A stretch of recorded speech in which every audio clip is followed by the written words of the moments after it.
November. Trending topics include Christmas, where to go for winter sun, and COP. But what is a COP? Are you looking for a little refresher before the climate talks, spoiler, begin? Don't worry, I've got you. So grab a drink, grab a little snack, and let's get started.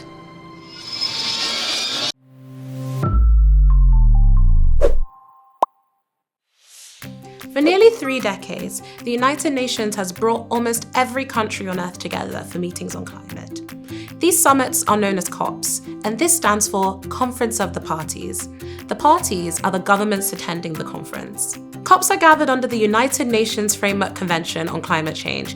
Try saying that 3 times fast. More widely known as the UNFCCC, it is a multilateral treaty, an agreement between lots of countries adopted in 1992. It has near universal membership at 198 parties, 197 countries plus the EU. COPs are annual meetings unless parties decide otherwise. Everything takes place in 2 zones, the blue zone and the green zone.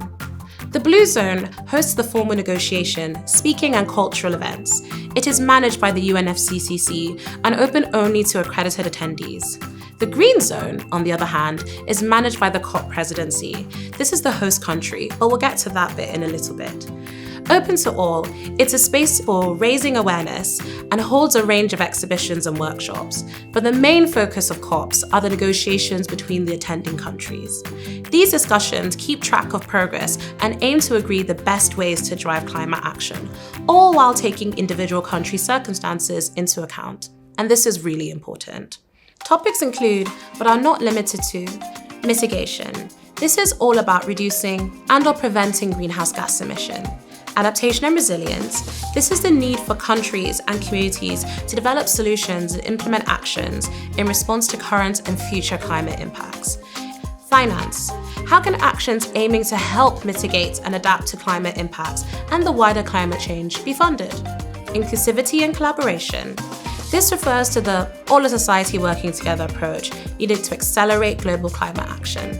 Technology and innovation.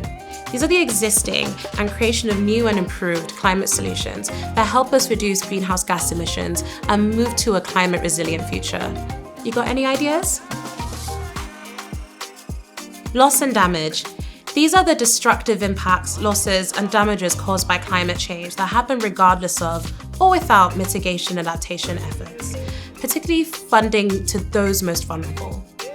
Decisions on topics are reached through consensus. So, even though no formal votes are cast, everybody must agree.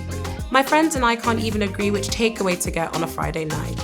So this is all a little bit wild to me. Interestingly, any new agreements or treaties made at a COP tend to be named after the host country, such as COP21's Breakthrough Paris Agreement. Oh, by the way, the Paris Agreement marks the first time that every country decided to work together to limit global warming to well below 2 degrees, and even aim for 1.5 degrees, so it's a pretty big deal.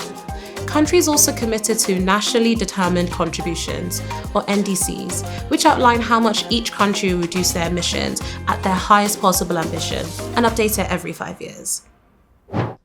A host country, aka the COP presidency, is chosen between the 5 UN-recognized regions: Africa, Asia Pacific, Latin America and the Caribbean, Eastern Europe, and Western Europe and others. The chosen host government provides the venue, facilities, and pretty much everything else needed to run a successful conference. The self-elected COP president, usually the country's environmental minister, works to raise climate ambition, build relationship, and at the actual conference, reach the agreements needed on key issues, some of which I touched on earlier. Growing awareness has led to more and more people wanting to participate in COPs. Today, COPs bring world leaders together alongside tens of thousands of negotiators, government representatives, businesses, civil society, scientists, climate influencers, NGOs, the media, and much, much more. Ready for a quick fire recap? 1. COPs are formal meetings on climate. 2. They are the largest annual meetings organized by the UN. 3. They bring together world leaders, businesses, scientists, and much, much more. 4. They revolve around negotiations between governments on key climate issues. 5. As a bonus, did you know that there's also an annual COP organised by the UN on biodiversity? So, now that you know everything that there is to know, I hope you enjoy this episode of BlackRock Basics.